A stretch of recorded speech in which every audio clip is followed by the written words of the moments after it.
Hi, I'm Dr. Ho, the founding director of CSUN Autonomy Research Center for STEAM or Arts. When we launched our center in 2019, our very first partner was Medtronic, a leader in international healthcare.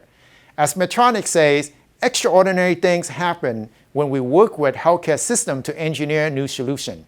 And that is at the heart of our partnership. Let's hear more about Ali Dianaty, Medtronic's Senior Vice President of Product Innovation and Ops for Diabetes. My immense pleasure to invite to the stage the Medtronic Senior Vice President of Innovation and Ops for Diabetes, Ali Dianaty. Ali joined the Diabetes Group in 2016 to lead all R&D organization for the Intensive Insulin Management Business Unit. In this role, he was responsible for leading R&D efforts and establishing the technology roadmap in support of the long-term product portfolio strategy. As Senior Vice President, he's responsible for all R&D efforts across the Medtronic Group. Prior to Medtronic, Ali served in roles of increasing responsibility at St. Jude Medical and the Bowen Company. He earns a bachelor and a master's degree from my department here at CSUN in mechanical engineering, very proud alumni, and also an MBA in entrepreneurship from UCLA. Please give it up for Ali Dianaty.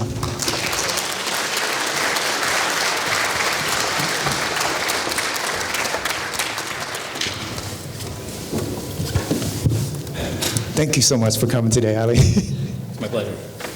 So, Ali, we also fielded a number of questions from our community, and we really hope to hear your thoughts today and also Medtronic leadership in this area. So using AI and Medtronic research as a natural fit, can you tell us about some of your innovation, like applying AI for personalized medical approach? Sure. Yeah, it might help to give people context as to what it is that we make, and then based on that, how we personalize it. And so, when we think about, we treat people with diabetes, specifically mostly people with type 1 diabetes. And what that means is that they no longer have a healthy pancreas. They've essentially have lost all insulin in their body. And simply put, anytime they ingest a carbohydrate or have sugar, functionally speaking, they could crash. They either go high with too much sugar, or if they take their insulin, can go low and also crash as a result of having too much insulin in their body. So what we're constantly trying to do is keep people in range, as we say. And the challenges that we have are related to very simple things. We have to keep the systems that we provide to people minimally invasive, because we don't want to create surgeries for them and whatnot.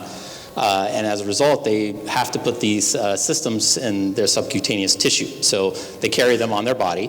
And because of that, there's time constants that we're constantly trying to get ahead of and predict. And what I mean by that is measurement of the glucose in the subcu tissue, as an example, is delayed. It's not exactly as fast as the pancreas would see it. It's usually a 10 to 15 minute delay. It's one problem that we have to solve.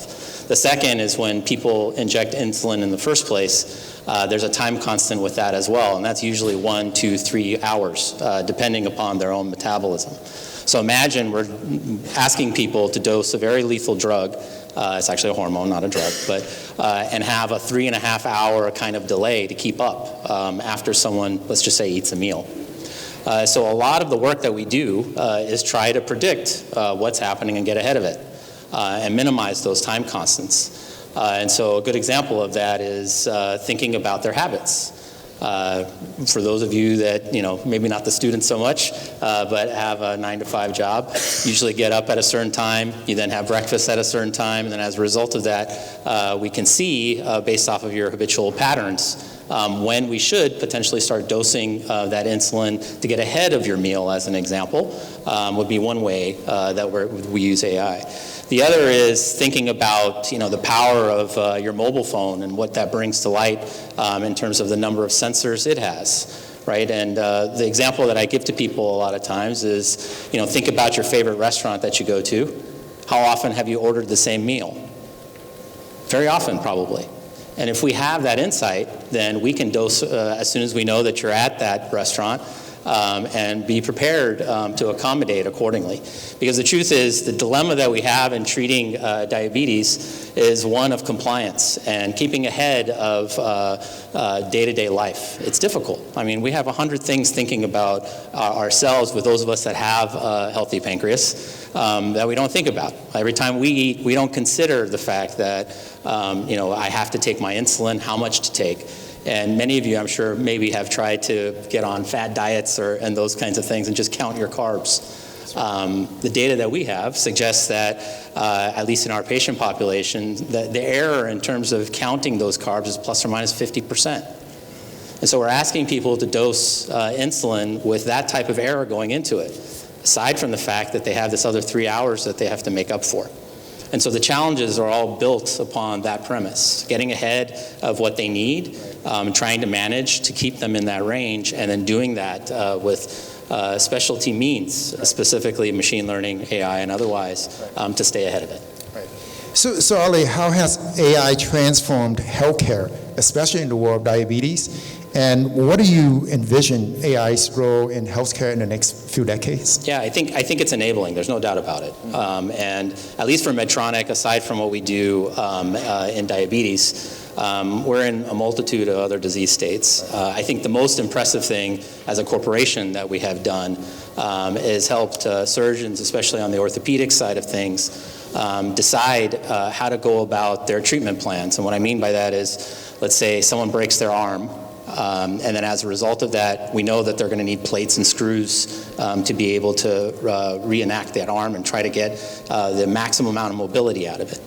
Our AI actually goes in and comes up with a structured plan to figure out where the screws should go, how the bolts should line up, in order to try to get the healing process to go as fast as possible, but then more importantly, give the physician the insight that they need so that they don't actually create other problems later in life. And so that's one example of what we do on a broader sense. But in our own side of the house, we actually have created a virtual patient model where we have 8,000 plus patients inside of it, and as a result of that can quickly iterate these algorithms that are actually dosing the insulin instead of trying to do that in the clinical environment because that takes so long. And it's rather expensive.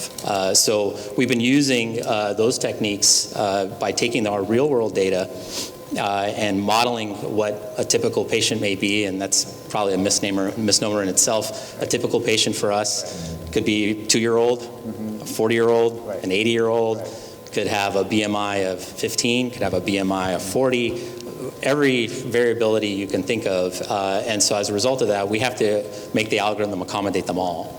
And so that's really a lot of the strength of the AI that we've been doing has been trying to go faster as a result of the technologies that we're putting in place. Oh, thank you. Really appreciate the work that you're doing. We know Medtronic has an AI compass for the ethical use of AI in healthcare technology. Can you talk more about that? Yeah, we just don't want to build Skynet. That's what it comes back to. And especially as it relates to providing therapy and diagnostics for people. We have 7 principles that we think about before we actually put AI in place with whatever modality that we're working on. I mean, they're kind of common sense approaches. Making sure that there's a benefit to the AI in the first place. Since engineers like to build stuff, sometimes it's not actually always useful, but in their minds it is, and we got to make sure that we're doing it for the benefit of the patient more than anything. And then it's quality, safety, making sure that it was trained and then validated the right way. We look at transparency to the patient as well, so they understand what they're getting. And then ultimately, it's still about privacy as well, because the example that I gave earlier about we could go to a restaurant and then we kind of know what you're doing. Obviously, that scares people. No one wants to be watched 24/7, and so those are things that we are also making sure that we can accommodate in the right way and making it clear for patients. Appreciate you doing that. Medtronic is not only a sponsor for today's event, but when we wrote a proposal about 6 years ago to start the Center of Arts. Medtronic was the first industry to commit partnership and funding and all the amazing things. So, and right now we are collaborating with Medtronic on a project to address the barriers to trust diabetes technology. Can you talk more about that project and what it's like to work with our student faculty across the STEAM discipline? Yeah, sure, happy to do it. And so trust is a big word, right? Especially when it comes to something where we're asking a person to take our technology and help them save their life and actually have control of something as delicate as their insulin management.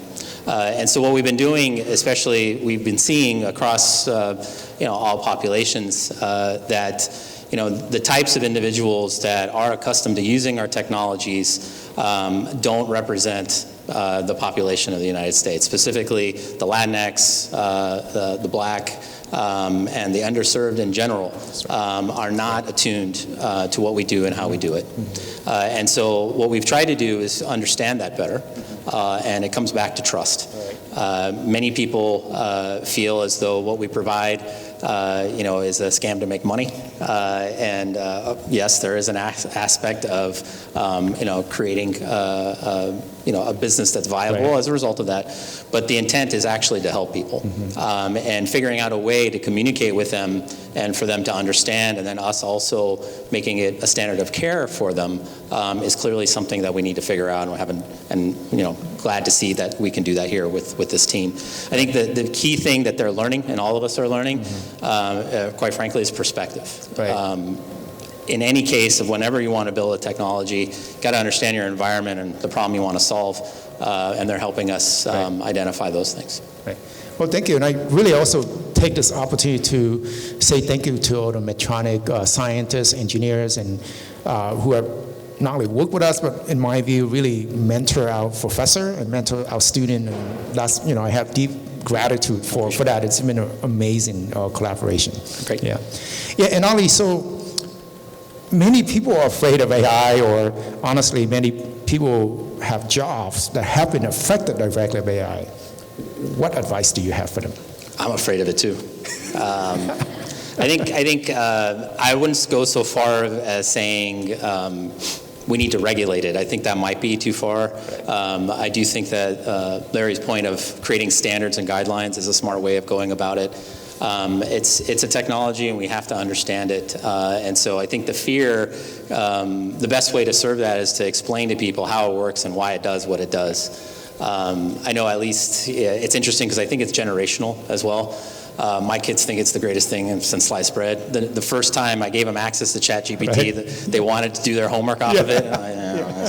That's not helpful, but that's why I'm afraid. With students, so. That's really why I'm afraid, is that it makes certain things a lot easier. But I think what it's going to drive us to do is we're never going to be able to eliminate speciality. Sure, maybe AI can help handle things that the rank and file, may, crank turning and that kind of thing. But I think anybody that is interested in, trying to be the best at what they are, AI is never going to replicate it. So. Well, I have to ask this question. Larry said he's going to have to ask his wife about his avatar. What would your AI avatar be and do? That's a good question. I mean, I have honestly never thought about it that way, but I think what has proven, at least to me, to be the most important thing is mentorship. And so if I could create something, to help my kids later in life, if I'm not here any longer, that would be something that I think would be awesome. great. Yeah. Well, that was very fascinating. Please give it up for Ali. Thank you.